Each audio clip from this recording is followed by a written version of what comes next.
Hi, this is Chris from MTGO Academy, and I'm here to talk about a vintage deck that I just piloted through an 8-player constructed queue on Magic Online, Survival Jack. Now, this is kind of an atypical vintage list, but it has seen some paper play, courtesy of Adrian Becker Backed Goods on Magic Online, one of the members of the um, now defunct Classic community. Well, I mean, the Classic community now converted to Vintage.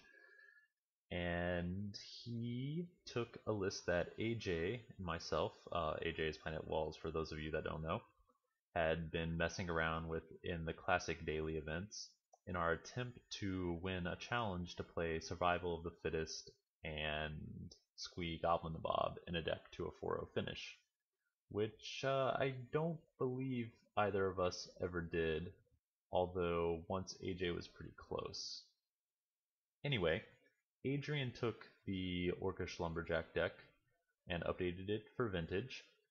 This list is a little bit different than the last list I saw of his, but he did give me some good ideas. One of them was playing a little bit of blue for like the recall and the brainstorm, kind of giving the deck a way to mitigate some of the clunky draws it gets, just with card selection and raw card draw, and adding Null Rod to the deck to pair with the Magus of the Moon. So the core of the deck is, well, I guess it has a couple cores. One of them is just this disruptive bear Grey Ogre package with Null Rod and Mental Misstep. So that's how we interact in Vintage, through Hate Bears and Mana Denial. And then the other package is like a Survival of the Fittest package. You've got Squee Goblin the Bob for card advantage if the game lasts more than a couple turns, and Anger for like raw aggressive power. It combines with the Colonian Hydras to quickly end a game. And then the deck has a lot of mana creatures, 9 mana creatures. Of course, 4 Orcish Lumberjacks, which is Black Lotus every turn, for probably the worst colors in Vintage. I don't know, maybe white is worse than red. And a couple of mana artifacts.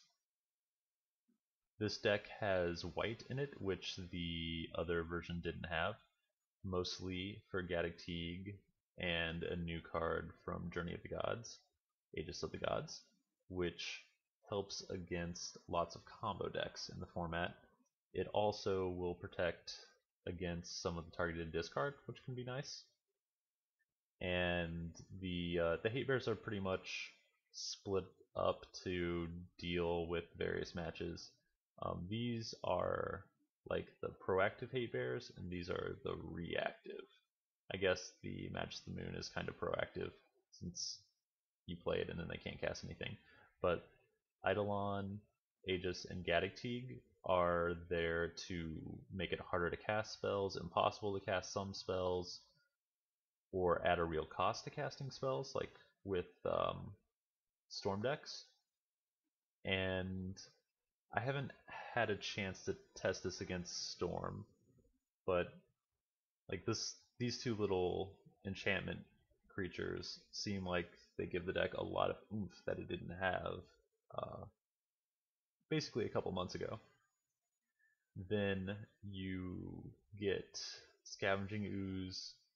Well, I guess that the Magus is also decent against Storm, but you get Scavenging Ooze and Gaddock Teeg and the Magus against Dredge, and then Gaddock Teeg, Pride Mage, Trigon, and Magus against stacks, Gilded Drake, Trigon, Aegis, kind of the Eidolon, kind of the Gaddock Teeg against Oath, and the Pride Mage.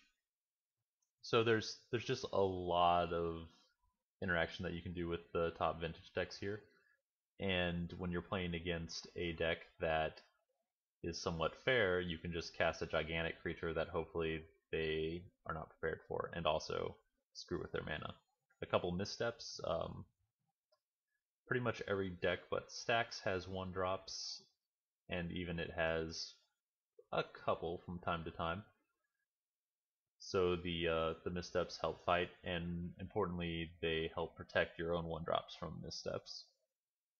And that's the core of the deck. The sideboard is pretty much just hate against Dredge, Oath, and Stacks, with a little bit of craziness to throw in when needed. The Dredge core is Grafdigger's Cage, Lavamancer, Rest in Peace, and Scavenging Ooze, giving the deck a lot of answers against Dredge. So then it just becomes like a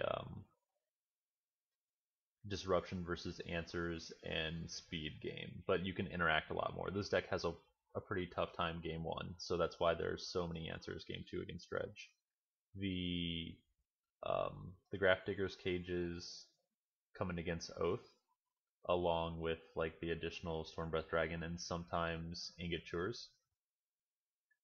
The Stacks matchup gets 4 Ingot Chures and can bring in like Lavamancer if they have Metalworkers and or Revokers.